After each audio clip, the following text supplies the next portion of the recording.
Welcome to the Craftswoman channel.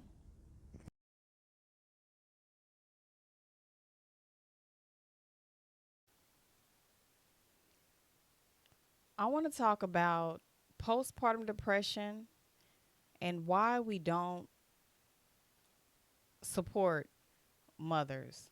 So, there's been a couple of cases recently in the news with women. There was a lady in Detroit. Well, actually, both of these ladies are, I think both of these ladies are in Detroit. There was a lady who there's mystery around her children's death, but she supposedly left her son and daughter in a car and they passed away either from carbon monoxide or from hypothermia. So there's speculation that maybe she did it intentionally. She was homeless, she was living in her car. That's one story. There was another lady who just left her children abandoned in a home. They said there was so much filth and trash in the house that the children's toenails were overgrown. There's so many cases, right? There's also another lady who actually that we know of publicly that just went to I think CPS and just gave up her children. She just basically said she couldn't do it anymore and she was done. Everybody has their comments about what she did. I'm not going to say or accuse anybody of being right or wrong or even accuse anybody of being a good or bad mother, and I will explain my situation with postpartum depression. So I know what it's like to have a baby and have postpartum depression. It was undiagnosed. I didn't think because when I read the symptoms of postpartum depression, I was like, well, I don't want to hurt my baby and I don't want to hurt myself. So I'm all right. But I was extremely sad. I was crying every day. I was not making the best decisions for myself. This went on for a couple of years. And some people may feel like the depression is over after, let's just say, oh, your baby is walking now. So, of course, you don't have postpartum depression. Postpartum depression can last up to 3 years, 5 years. I've even heard up to 7 years. Now, that's a long time. I think that the thing with postpartum depression is that it's a first of all, people who usually have postpartum depression have struggled with depression before they even got pregnant. And then they even have, I believe it's perinatal depression, another type of word. But usually people who have struggled with depression before they've gotten pregnant, it will come back up. It will usually come back up after you've had a baby, not only because of the fluctuations in emotions, but also it's the fact that you have a greater responsibility of caring for a child. And I'm going to talk about like the reasons why you go through or you may become depressed in your postpartum time.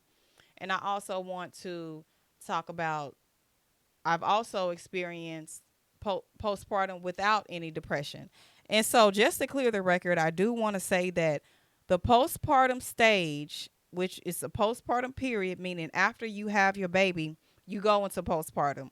That's totally separate, it's totally different from postpartum depression. So, I have to keep saying that, just like I have to keep saying that a doula is not a midwife. A doula and a midwife, two separate things, and I have to, no matter how much I say it, I still have to keep on saying it. So I have to keep on saying it until the masses, I stop getting the question of when I tell people I'm a doula, oh, you can deliver my baby. First of all, nobody delivers your baby. The mom is the one.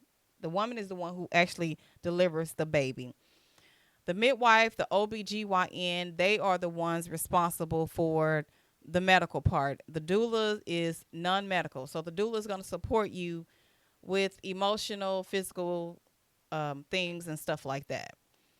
So after I had my first child, the main reason why I believe, or I know, I don't have to say believe or alleged, nothing like that. It's me. I know that the reason why I was depressed is because I was separated um, from the father, and I was really heartbroken. I know. I think I was pretty much depressed during the pregnancy too. Yeah, I was pretty much depressed during the entire pregnancy. I went through a lot, and I'm talking about my first pregnancy. During my first pregnancy, um, my mother did not treat me. I'm my mother's first daughter. So, and I have a sister. She had already had children. She's younger than me. She was a teen mom. She already had the children. And I had my first child at 29. So I've always been single, independent, and I found myself losing everything. Losing the person who I loved, who I had this child by, or being separated from them. Having to move, I had to move a lot during my first pregnancy. I actually went through, I experienced a house fire while I was pregnant. I didn't have any physical things going on during my first pregnancy. Prenatal care, actually, you know what? My prenatal care was probably, and I'm not too big on any of my prenatal care experiences, but that first pregnancy, my prenatal care was okay compared to the other ones that were just horrible. And I'll talk about prenatal care another time, probably not right now. So, went through, I moved home. I moved back to my hometown, Dallas, Texas, to get support from my family. My mother was treating me bad. I lived with family. I didn't feel like I was supported, and I was really hurt because I'm like, this is my first time being pregnant, and I'm not a teen mom like the majority of the, I won't say majority, a couple of people in my family have been teenage moms.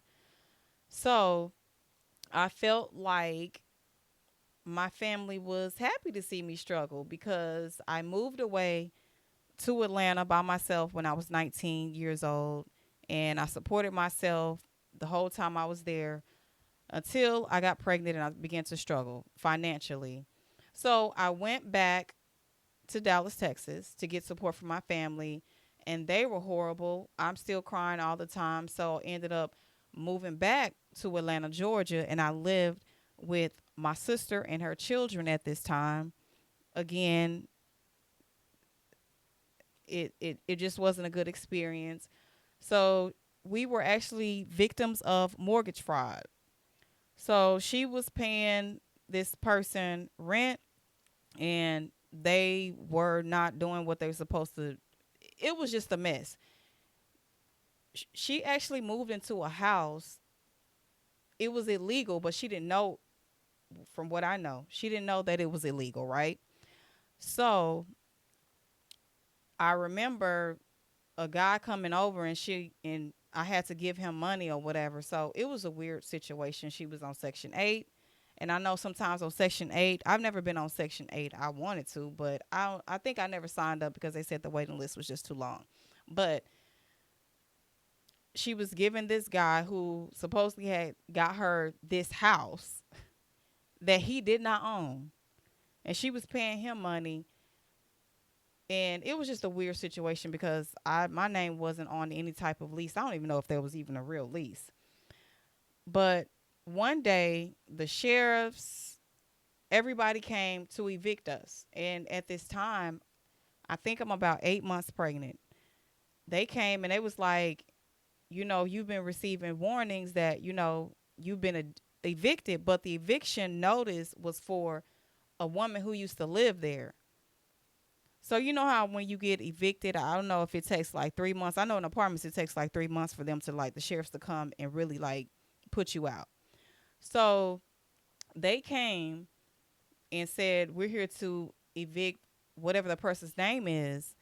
And my sister was like, she doesn't live here. I live here. But she said she had been receiving letters, but she didn't think nothing of it. I don't know if she opened it because she was like, well, this person doesn't live here anymore. You know how when you move into a new place, and you get mail from the person, old mail from the person, well, mail from the person who used to live in that residence. So the police, the sheriff, everybody, her children were in school. So it was me and her. We were there. They came and they was like, "You got to get out. You got to get everything out." And by this time, even though I knew that I was going to be basically taking care of this baby by myself for a certain amount of time, I had bought Pampers. I started to buy clothes. I even had bought a camcorder, a video recorder. So this goes to show you it was back in 2008 because I was planning on recording my birth. I ended up, um, so yeah, they said we got to get everything out, and I'm like, what? So I ended up calling like two friends. One guy came and helped me, I guess, to get a couple of personal things out because they were starting to just put stuff out on the street. And I am just breaking down, crying. I'm just crying. I could not believe the fact that we're not gonna. I don't have anywhere to live now, and I'm pregnant. So they take everything out the house. At this time, I did manage to have a car. I had bought a car cash. It wasn't the best, wasn't the newest, but it got me around. It got me to where I needed to go. This is in Atlanta, and Atlanta is known for mortgage fraud. They known for people breaking in your cars all the time too. And I got my car broken in, stolen in, and all that stuff too. So they take everything out. I'm crying, calling my friend. I called another friend. She said, "Okay, you can come and stay with me," but she was dating a guy. It wasn't like I could really like stay there. So the the scam artist who hooked her up with that house had us to move into another house that he supposedly owned a couple of doors down. So then we're moving stuff into that house. And we in that house, and then the guy tells my sister, "Oh, you guys can go back in the house. They made a mistake." Mind you, there are signs on the house that says no trespassing. So she tore them down, and we started to like move stuff back in. Yeah, we started to move a couple of things in. I woke up the next morning. I just was crying again. I felt so sad, even though we was back into the house that we originally got evicted out of. So I went for my prenatal appointment and go to my prenatal appointment. After that, I go to the cafeteria to get me something to eat. And this is one thing I would never do is before I eat, answer my phone. So I have my food in front of me, and my sister calls me, and I answer the phone. And I don't know how anyway, she calls me to tell me that she's in jail for trespassing. And if I had been there in the house, I would have been locked up for trespassing. I would have been in jail pregnant. The guy who was responsible, supposedly some fake scam landlord, bailed her out. Long story short, I ended up did I move? I ended up getting my renting a room out. Ended up renting a room out in Lithonia in this house, and um, so my sister's in jail. She gets out. I can't remember what ended up happening, like where she ended up moving to, but no. She actually ended up moving back to Dallas, and so my family wanted me to come back, and I was like, I do not want to go back to that treatment. I want to be happy. I don't want people to make me feel a certain way while I'm pregnant or because I'm pregnant and I am in need and I am basically falling apart and people are around me, my family are around me watching me, and I felt like they should support me, and there wasn't any support there. Now I'm not gonna say they did. Yeah, they bought me a few things. They left before I could have a baby shower. Maybe they were planning on doing it. The job that I was working at, they had gave me a little baby shower, so I ended up moving back to Dallas, and I No, no, no. I never moved back to Dallas. I stayed in Atlanta and I just rented out the room and just thugged it out. Ended up getting a job at a barbershop. And thankfully, to the Nation of Islam, I don't want to say the mosque number because I might say it wrong. But it was some brothers at the mosque who allowed me to work at the barbershop for free. The agreement was that I did free manicures because all I was doing was mani and pedis. I did free manicures and I think I charged them like $10. They paid me like $10 for pedicures. So all of the money that I got was mine. Thankfully, that was a blessing, but it still wasn't enough money to help me to come out of basically poverty. So I went through that, and that's just a story about a little bit of what was happening to me while I was pregnant. But ended up being in a shelter, just all of this stuff afterwards, after I had my baby. Ended up experiencing all of that. And I was pretty much falling apart for the first couple of years of my child's life. And I felt like I was crying out for help, like trying to get help from the people in the conscious community. I'm like, I didn't want to, I got pride and stuff. I didn't want to just say, hey, but I'm like, I'm trying to tell people about my situation, seeing if we could barter. Like, if you could help me out as far as like, let me stay with you or something, and I could give you something. So I did ended up I worked at an after that place ended up closing down, ended up working at another place. There was so much stuff going on, but ended up working at another place and the guy was he was I had to pay booth rent. The booth rent was really low. I had some clients, but it was just so hard. I ended up getting an apartment. It was just so hard to pay rent. Ended up going to a before I worked there, I worked at another place. I worked at a couple of places, but it just wasn't enough money to really pay my bills. And that's when that one guy was a guy who owned a barbershop in Riverdale. He basically took my stuff and just started to box it up when I wasn't there to fire me. Really, he legally couldn't do it. All the places that did it, you're supposed to, if somebody's a booth renter, it's like they are a tenant. You have to give them a 30-day notice. Do I have the emotional capacity or even the financial ability to sue them? No, I did not. But those are the experiences that I went through. But I just really want to focus on why do we just look at women who are struggling and just gossip about them or look the other way, ignore it, or say, oh, it's not, she should have never had those kids. But we have to honor mothers because without mothers, we wouldn't be here. The human race wouldn't be here. And it does take a village to raise children or even just one child. And contrary to popular belief, it's really harder to raise one child, or I'm not going to say it's harder. It's just as hard to raise one child as it is a couple. I'm not going to say it's the same. One is the same as six. No, one can be the same as two or three because with that one, they don't have anybody else to rely on but you. You have to be their everything. You have to be their friend, their sibling, their everything. But when you have multiples, they can play with each other. So it kind of can give the mom a break.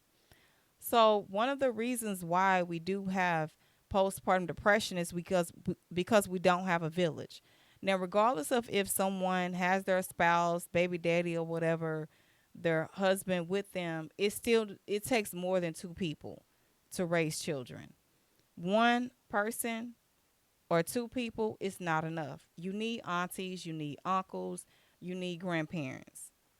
And so at this time, I'm still a struggling mother. Thankfully, I didn't have postpartum depression. I didn't get postpartum depression, and I want to say why. Why do I feel like cuz I had my husband's support with the other ones. I don't feel like and I didn't still didn't have support because if you read my book, The Dark One Redemption, A Holistic Guide to One Wellness, A Holistic Guide, uh, a holistic guide, a holistic guide. Sorry, I need to go get the book. It's a holistic guide for black women. Okay. So I talk about my dysfunctional family, child molestation, and all that stuff. So I don't trust the people that allowed me to be abused, and other people.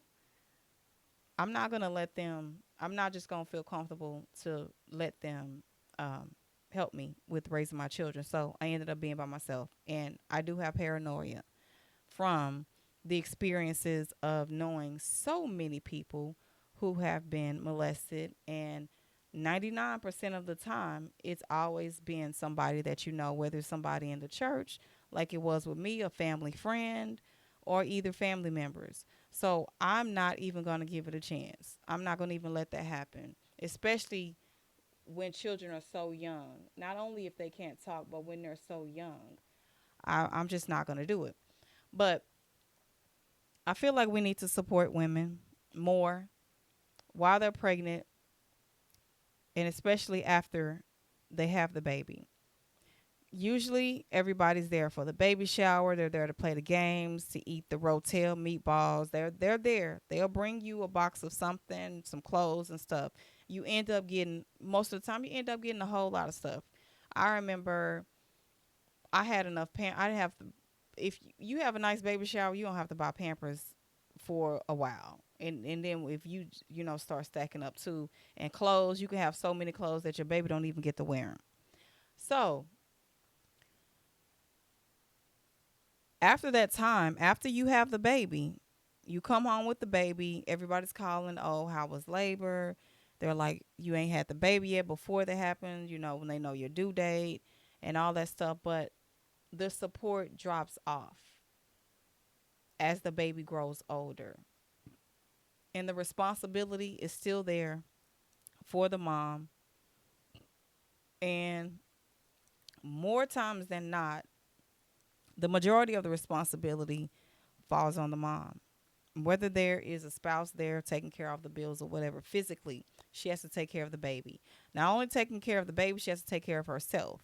And then if she has other children, she has to make sure they're good. So that's when the aunties and the grandparents and everything is supposed to come into play. That's when everybody's supposed to get active roles. And in our community, we are looking down on moms too much. When you see a mom with a trail of kids or a bunch of kids, people roll their eyes. They look down on them and say, "Well, they should have never got pregnant. They should have got an abortion, or they should have wore a condom, or whatever." No matter what the situation is that happened in that room and her decision to have the baby, maybe she found out when she was too far along to do it. It doesn't matter. Maybe she doesn't believe in terminating her baby, and she feels, and sometimes the way that you're pregnant, like the support that you have when you're pregnant, you don't have that same support after you have your baby. So sometimes people leave, sometimes relationships disintegrate. A lot of changes happen when after you have the baby. And I always tell women that during doula services, during the prenatal period, that hey, your life is going to change. I'm not going to say good or bad, but there are going to be changes. You may not be able to return back to that job.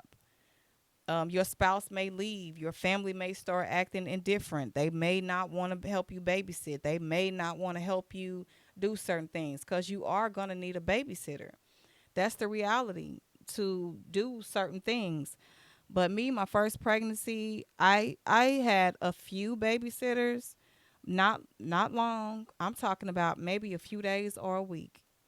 Oh, there was one daycare that I really liked, but that's a whole nother story that ended up happening. The teachers, they didn't like their job, but the daycare was clean. This was a Hebrew Israelite daycare in the West End. I don't know if they still there, but they fed them good. They fed them vegan food, healthy food. They were even able to get seconds.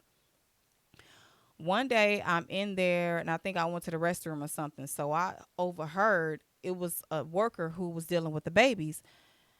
And usually I must have been on the bus at. I'm trying to think. No, no, no. I wasn't on the bus. I had a car the whole time, but I went to the bathroom or something. There was like an area where people who catch the bus, cause it's like right there by the train station, they keep their strollers there. So as I'm passing by, it was a lady like in the baby area who worked there, and the baby started crying. I heard her say, "Don't you start all that." And I'm like, why is she talking to a little baby like that? And so I heard that, whatever. So pick my child up another day, and I heard as I'm walking away, one of the children tells the teacher, he hit me. And I heard the teacher say, hit him back. And like tears just welled up in my eyes. This lady was always rude, and she always gave that non maternal, I hate kids energy. I'm just here for a check. And she was actually my child's teacher. So the next day, I ended up telling the director what I heard, and I said, I don't want my child in her classroom anymore. So eventually, I just ended that. And so I would just take my child to work with me every day. Everybody doesn't have that option to take their children to work. So what do we do? What do we do? Government assistance can do so much, but we need help. Yes, I do talk about mate selection, planning your pregnancy in my second book, The Dark Womb Redemption 2, which is a guide to pregnancy, childbirth, and postpartum. So that's extremely important that we plan our. Actually, we got to find out who we even want to get pregnant by. People change, these can happen. We know that. But at least start thinking about, do I want to have a baby with this person and have sexual responsibility? Also, you need to plan for economic disasters. Plan, because anything could happen while you're pregnant and after you have the baby.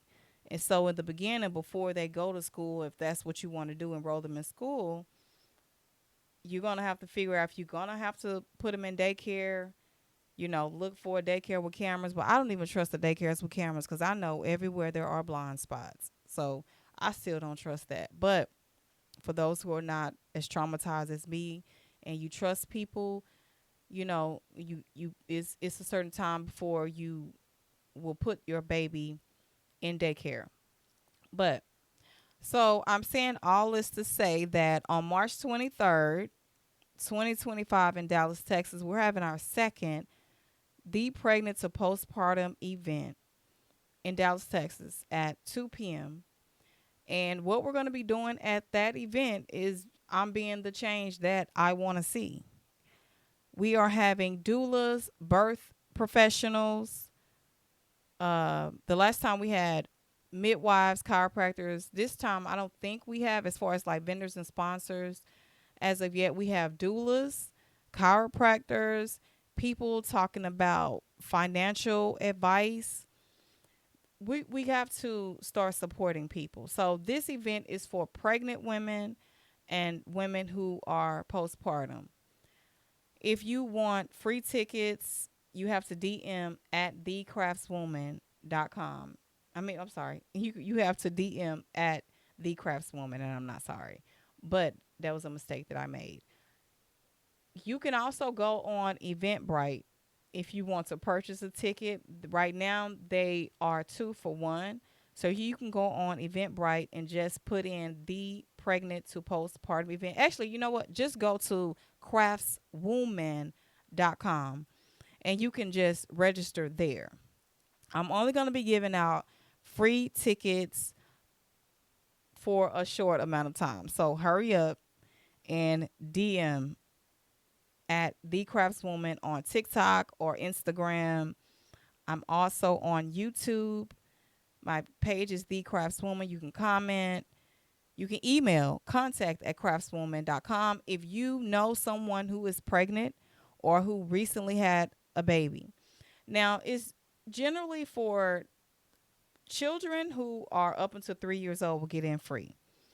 Now, it's not a children event. Like, we're not going to have toys and activities for them. So if you can find a babysitter, please get one.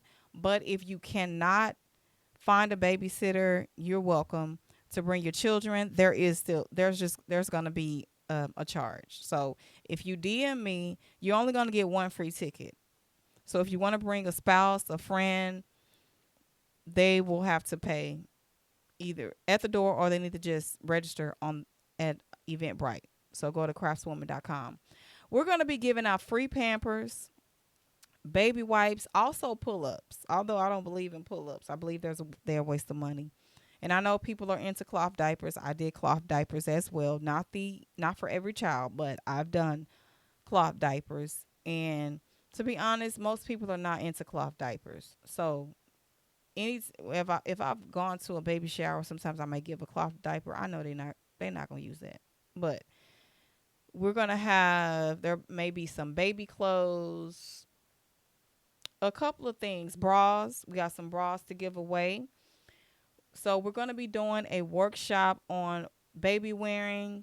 It's important to wear your baby, especially if you're busy. It's a ancient tradition anyway with indigenous people, Africans, Asians, all type of people outside of America wrap their babies, wear their babies. There's so many ways to wrap your babies or wear your baby, but we're going to actually do a demonstration, a live tutorial to show you how to wrap your baby.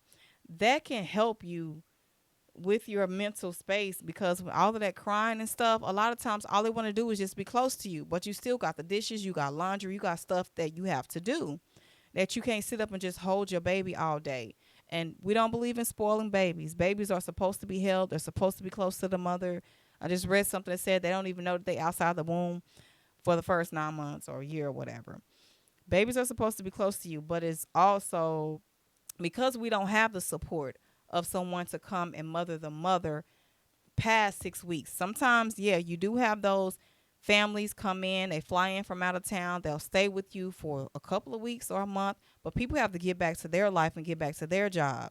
When we should have doulas, of course, postpartum doulas, and also family that's coming to support you and help you really as long as you need it, and you really gonna need it pretty much forever. You gonna need help raising your children forever, but especially in the beginning until they get more independent, you're gonna need help. So wearing your baby is a good practice to do, and it's not hard. It's safe. There are so many benefits to it, and we're also going to be showing you how to belly bind. So after you have the baby, there are some people who have tradition called closing of the womb. All these different things that you can do. There's different ways to actually bind your belly or wrap your belly after you've had a baby. It helps to position, not only to help your stomach return to its original state, flat or whatever, but it also helps your uterus to heal. It's not supposed to be too tight, but we're going to tell you actually how you can belly bind.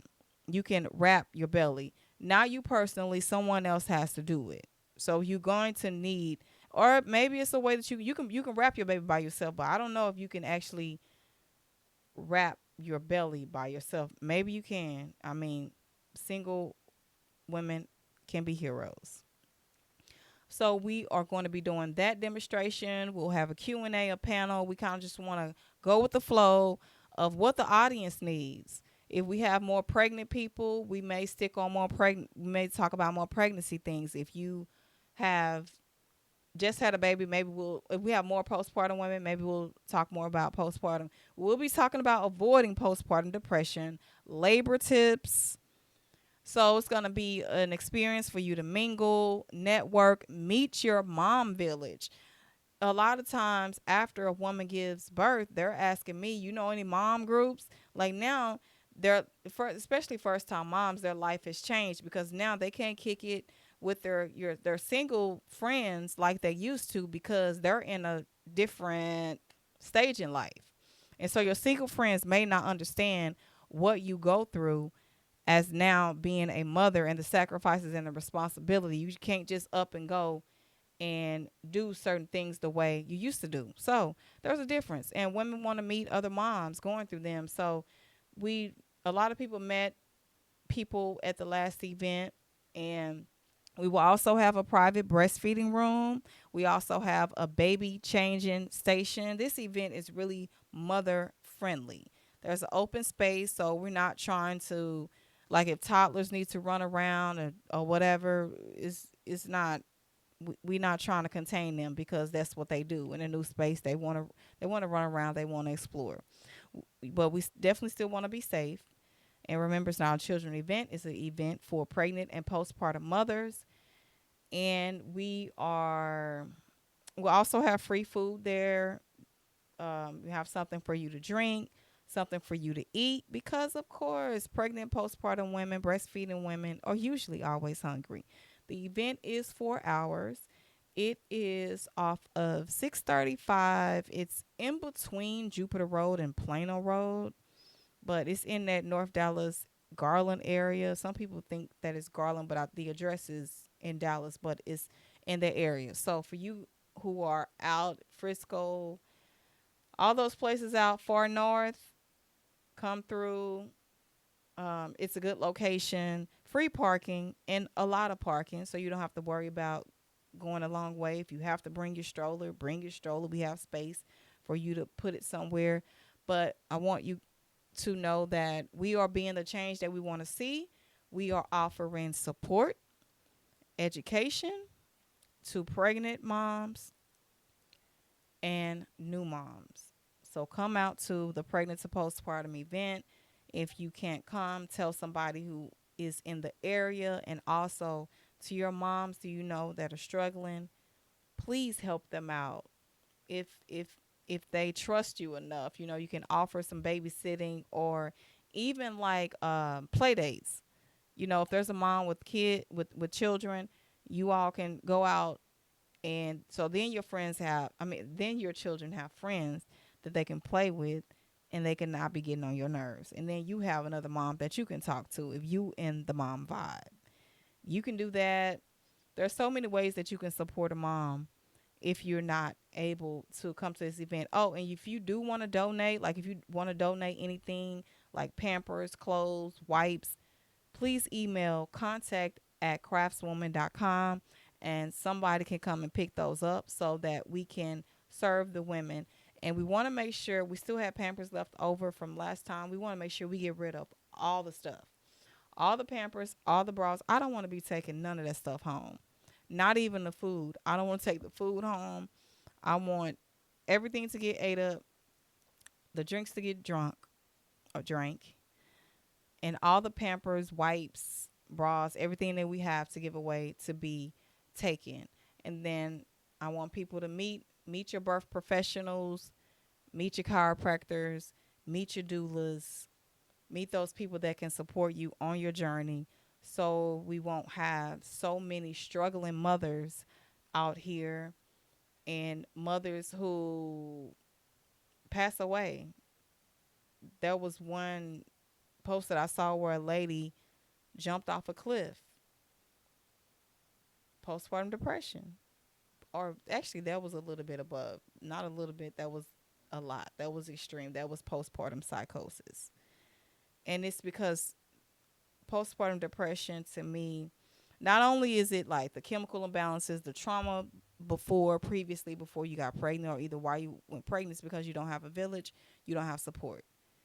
So if anyone wants to support us, be a sponsor, we are full. Vendors are full. We don't need any more vendors, but we can use your help as a sponsor. If you want to be a sponsor, it's on Eventbrite as well. So it's the same, the pregnancy postpartum event, vendor and sponsor registration. You can always sponsor the event if you would like some advertising, or if you just want to give a donation. It's all good. So we'll be giving away so many free. Oh, we'll also be giving away free waist beads. We will be giving away free waist beads. And if you want to just come by and get the waist beads, like to buy them, you can also do that as well. So go to craftswoman.com if you want to support this movement, support this vision. We want to make this more than an annual event, biannual. We want to do this twice a year.